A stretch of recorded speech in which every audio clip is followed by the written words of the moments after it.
1986ஆம் ஆண்டு கிளீவ்லேண்ட் நகரின் மைய பகுதியில் நடைபெற்ற ஒரு தொண்டு நிதி திரட்டும் நிகழ்ச்சியின் போது 15 லட்சம் பலூன்கள் வானில் விடப்பட்டன.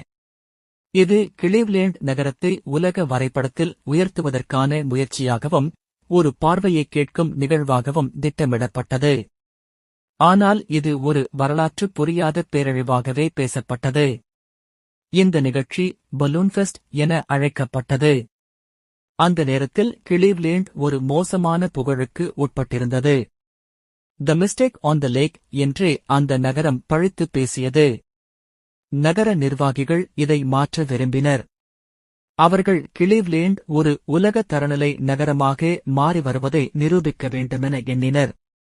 முந்தைய வருடம் டிஸ்னிலாந்து உலகத்தில் அதிகமாக பலூன்கள் ஒரே நேரத்தில் வானில் விட்டதற்காக கின்னஸ் சாதனை புத்தகத்தில் இடம்பெற்றது. கிளீவ்லேண்ட் நகரத் தலைவர்கள் இதைவிட பெரிய அளவில் நிகழ்ச்சியை நடத்த விரும்பினர்.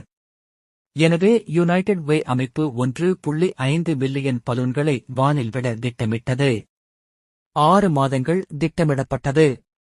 நகரம் முழுவதும் அளவான பெரிய வலை அமைக்கப்பட்டது.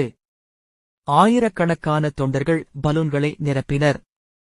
இறுதியில் செப்டம்பர் 1986 27 அன்று பலூன்ஃபெஸ்ட் நடைபெற தயாரானது. ஆனால் அதே நாளில் லேக் ஏரி பகுதியில் ஒரு வேறு கதையும் உருவாகியது. முந்தைய இரவு கடும் புயல் ஒன்று அந்த பகுதியில் தாக்கியிருந்தது. அந்த இரவில் 2 ஆண்கள் மீன்பிடிக்க சென்றனர்.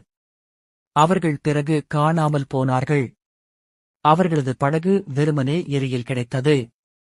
அவர்கள் காற்றின் தாக்கத்தில் நீரில் விழுந்திருக்கலாம் என காவல் படை சந்தேகித்தது.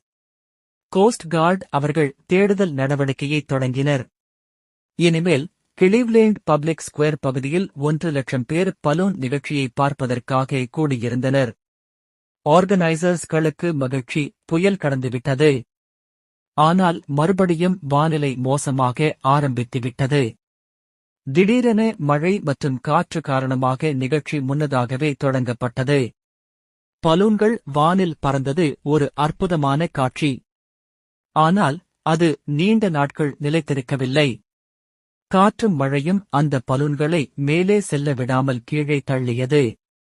பர்க் லேக்ஃப்ரண்ட் விமான நிலையம் மற்றும் நகரின் சாலைகள் பலூன்களால் நிரம்பியது. விமானங்கள் நிறுத்தப்பட்டன. சாலைகளில் விபத்துகள் ஏற்பட்டன. பலூன்கள் நகரம் முழுவதும் பரவிவிட்டன. லேக் ஏரி பகுதியில் கோஸ்ட் கார்டு தேடிக் கொண்டிருந்தபோது பலூன்கள் ஏரிக்குள் வந்து விழுந்தன.